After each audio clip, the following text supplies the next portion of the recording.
तो भारतीय वायुसेना का दमखम देखने के लिए तैयार हो जाइए। दुनिया की चौथी सबसे बड़ी भारतीय वायुसेना के शौर्य और पराक्रम की लड़ाकू विमानों की गर्जना और उनके हैरत अंगेज कारनामे सब कुछ देखने को मिलेगा 8 अक्टूबर को उत्तर प्रदेश के प्रयागराज में। मौका होगा वायुसेना दिवस। इस मौके पर 2 खास आकर्षण होंगे। स्पेन से लिया गया नया नवेला military transport aircraft C295 fly past में हिस्सा लेगा। टेक ऑफ के लिए और लैंडिंग के लिए बहुत कम यानी छोटा रनवे की जरूरत होती है इस एयरक्राफ्ट को, और शायद ये आखिरी बार होगा कि मिग-21 वायुसेना दिवस के मौके पर फ्लाई करेगा, जिसे आज भले ही फ्लाइंग कॉफिन कहा जाता है, लेकिन 1960 के दशक में जब ये एयरक्राफ्ट लिया गया था तो दुश्मन देश खौफ खाते थे। भारतीय वायुसेना की जरूरतों पर हर लिहाज से यह एयरक्राफ्ट खरा उतरा था। वायुसेना दिवस की शुरुआत होगी बमरौली एयर स्टेशन में, जहां पर पहले परेड होगा, चीफ का भाषण होगा और हेलीकॉप्टर वहां पर फ्लाई पास्ट में हिस्सा लेगा। लेकिन मुख्य आकर्षण होगा शाम को गंगा यमुना के संगम पर फ्लाई पास्ट होगा। करीब 3:15 बजे से लेकर 4:45 बजे तक फ्लाई पास्ट होगा।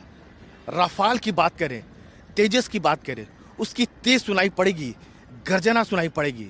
राफाल एक ऐसा एयरक्राफ्ट जिसको एशिया का सबसे बेहतरीन फाइटर माना जाता है, यानी उसके टक्कर का एशिया में कोई फाइटर नहीं है। एक साथ 5 मिशन को अंजाम दे सकता है। वहीं तेजस की बात करें तो अपने कैटेगरी का दुनिया का सबसे हल्का और बेहतरीन लड़ाकू विमान माना जाता है।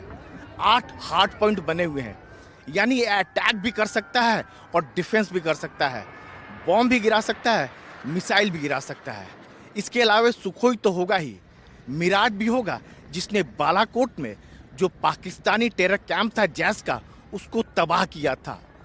केवल फाइटर ही नहीं होंगे, बल्कि अपाचे और चिनूक जैसे जो ट्रांसपोर्ट हेलीकॉप्टर हैं, अटैक हेलीकॉप्टर हैं, वह भी अपना दमखम दिखाएंगे। पुराने ज़माने के हावर्ड और टाइगर मोथ भी फ्लाई पास्ट में हिस्सा लेंगे। ट्रांसपोर्ट एयरक्राफ्ट की अगर बात करें तो C-130 और C-17 भी फ्लाई पास्ट में हिस्सा लेंगे।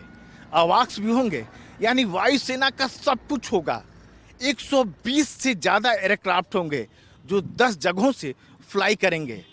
पूरे भारतवासियों को यकीन दिलाएंगे कि क्यों उनकी हवाई सीमा सुरक्षित है। और अगर दुनिया का कोई भी देश भारत की ओर देखने की कोशिश करेगा, गुस्ताखी करेगा, तो भारतीय वायुसेना उसको करारा जवाब देगी।